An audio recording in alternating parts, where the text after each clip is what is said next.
历史上但凡说到女主临朝，一般都会想到汉朝的吕雉和唐朝的武则天。殊不知在宋朝也有女主临朝，那就是一生传奇，被后世称为有吕武之才无吕武之恶的刘娥。刘娥是宋真宗赵恒的皇后，她的一生比电视剧不知要精彩多少倍。刘娥出生于四川，说起来她原本也是个官宦人家的子女。她的父亲刘通是宋太祖时的虎节都指挥使，领加州刺史。但是刘娥出生不久就父母双亡，这襁褓中的刘娥就成了孤女，寄养在母亲庞氏的娘家。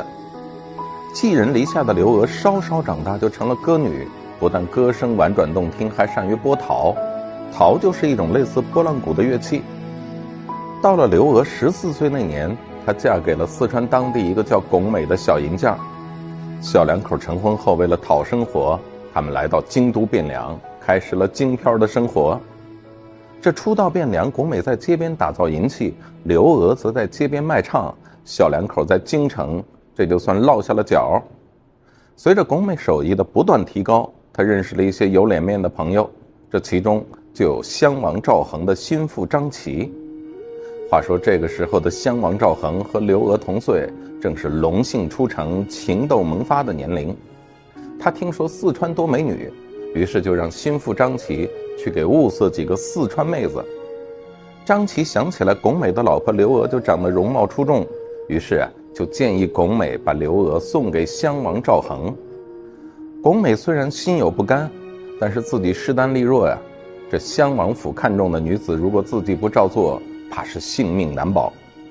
另一方面呢，他也想攀上这皇亲国戚，于是龚美心一横，就把自己的小媳妇刘娥送到了襄王赵恒的府上。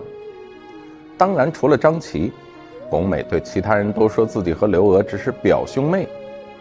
这襄王赵恒自从得到刘娥，喜欢的不得了，那是天天和刘娥腻歪在一起。但是他爹宋太宗赵光义听说自己的儿子天天和一个来历不明的民间女子厮混在一起的时候，不禁勃然大怒，让赵恒立刻把刘娥赶出王府。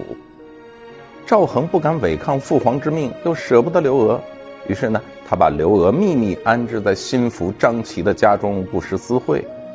而张琪见刘娥是皇子极爱之人，他侍奉刘娥也就非常的谨慎小心。这为了避嫌，张琪从此不敢回家去住，而是在外面另选了一处宅子安身。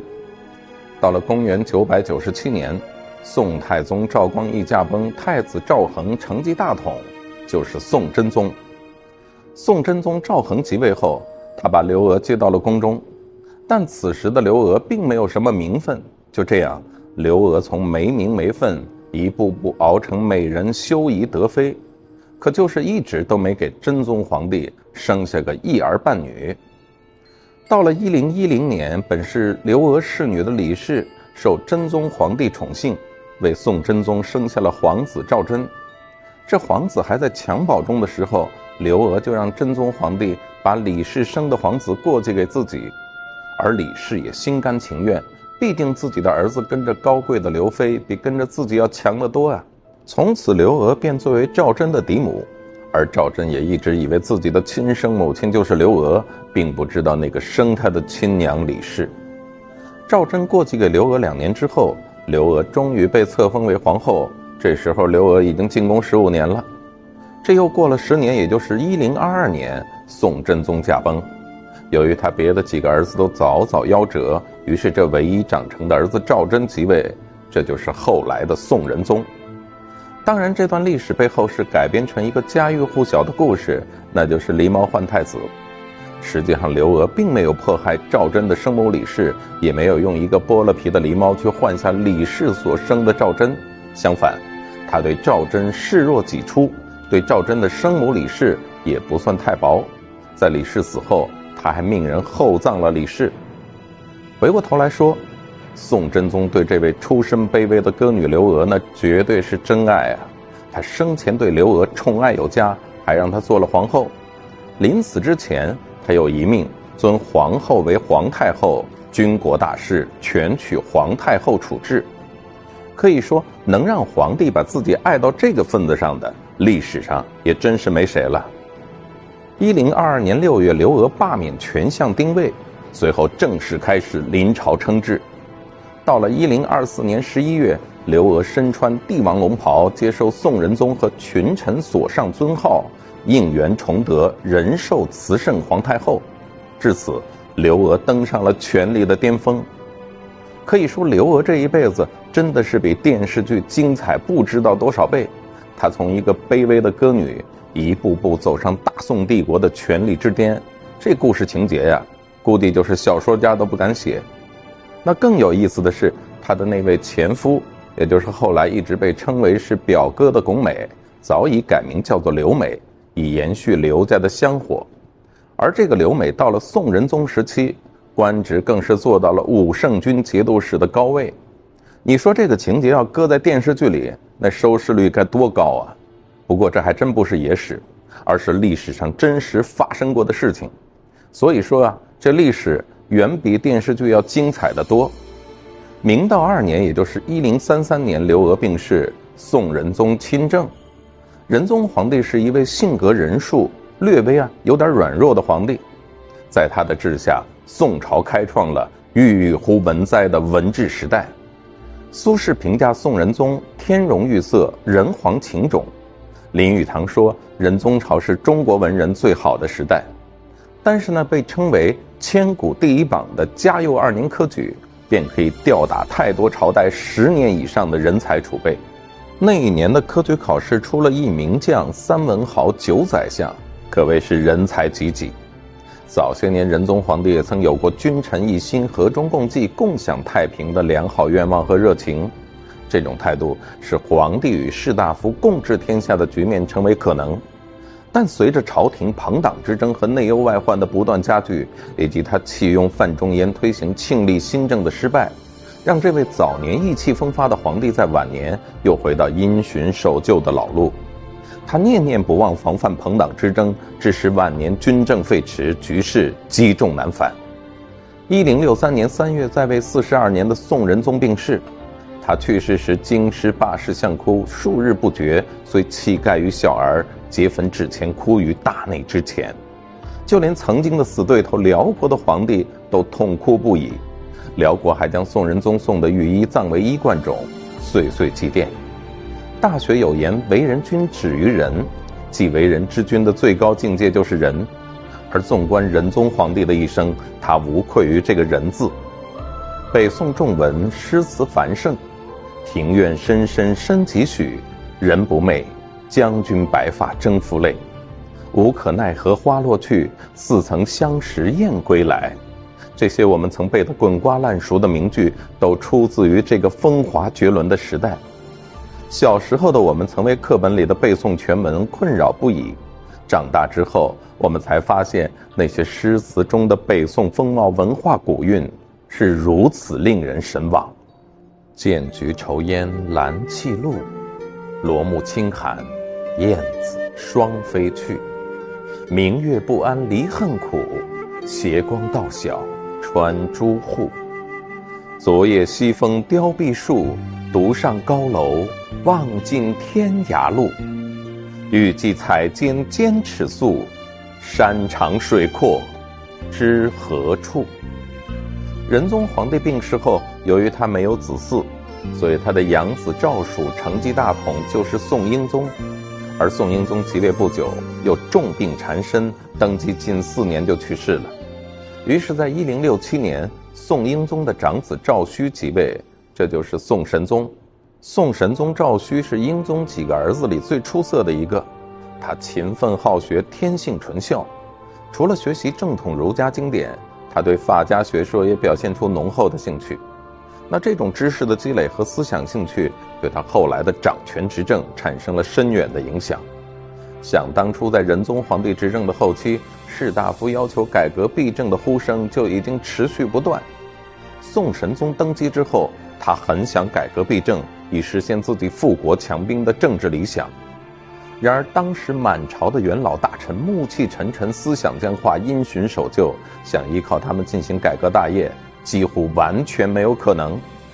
于是在不断的比较和观察中，王安石进入了神宗皇帝的视线。应该说这是一项意义深远的历史性选择，这对君臣即将开启中国历史上著名的王安石变法。公元1070年12月，宋神宗任命王安石为宰相，全面主持变法工作。轰轰烈烈的王安石变法就此展开。由于变法是在熙宁年间展开的，所以又称为是熙宁变法。为了支持王安石变法，神宗皇帝把当时反对变法的官员相继贬谪出京。可以说，为了支持王安石，神宗皇帝提供了他所能给予的一切。然而，就像历史上所有的变法一样，王安石变法从一开始就遭遇了非常大的阻力。反对派攻击王安石乱祖宗家法，与民争利，说王安石实行文化思想专制。另一方面，王安石在变法的过程中也的确有些急于求成，他企图把长期积累的各项弊端在很短的时间内一举清除，从而扭转宋帝国积贫积弱的局面。由于酝酿准备的工作不足，再加上推行的过程又督责太严，求效过速，致使变法在施行的过程中严重变形，出现了很大的偏差，最终导致了王安石变法的失败。王安石变法失败后，北宋官僚集团的朋党之争日甚一日，朝廷风气严重恶化，门户之争、权力之争完全取代了政见之争，造成是非不分、黑白混淆的恶劣局面。1085年雄心大志的宋神宗郁郁而终，他带着深深的遗憾离开了这个世界，年仅38岁。之后他9岁的儿子赵煦即位，就是宋哲宗。哲宗皇帝执政期间，宋朝国势有所起色，他被后人称赞是天资聪粹，是有为之主。但是天不甲年元符3年，也就是1100年的正月初8，宋哲宗英年早逝，年仅25岁。由于哲宗皇帝没有留下子嗣，也没有留下遗诏，在皇太后和大臣的推举下，神宗皇帝的第11个儿子端王赵佶被立为了皇帝。这就是宋朝的第8位皇帝宋徽宗。据说在宋徽宗降生之前，其父神宗曾到秘书省观看南唐后主李煜的画像，见其人物典雅，再三叹亚。随后呢，就生下了徽宗。实载生时梦李主来也，所以文采风流，过李主100倍。这种李煜托生的传说固然不足为信，但在宋徽宗赵佶的身上的确有李煜的影子。徽宗自幼爱好笔墨丹青、骑马射箭、蹴鞠，对奇花异石、飞禽走兽有着浓厚的兴趣，尤其在书法绘画方面更是表现出非凡的天赋。然而他就和当年的南唐后主李煜一样，在艺术圈那是扛把子，但治国绝对是妥妥的窝囊废。本是才子真绝代，可怜薄命做君王啊。公元1120年，宋徽宗撕毁了与辽国自澶渊之盟时签订的和平约定，转而与金国签订海上之盟，联合灭辽。在灭辽的过程中，宋朝的腐朽无能被金人看得是一清二楚。于是金人在1125年灭掉辽国后，转头就南侵宋朝。宋徽宗惊慌之下颁布罪己诏，并传位给儿子赵桓，就是宋钦宗。然而此时的宋朝已如惊弓之鸟，徽宗、钦宗父子俩软弱无能，举措失当，终于酿成了中国历史上自古亡国之耻辱未有如赵宋者的靖康之耻。1127年，也就是靖康2年，金兵攻陷了北宋的都城东京汴梁，并俘虏了宋徽宗和宋钦宗，就此北宋灭亡。说起来，这北宋亡于金兵之手，是其腐朽统治的必然结果。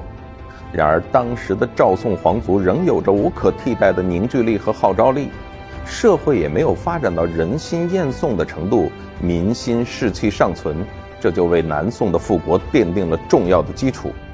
咱们下期接着再来讲讲这宋朝的下半段，南宋。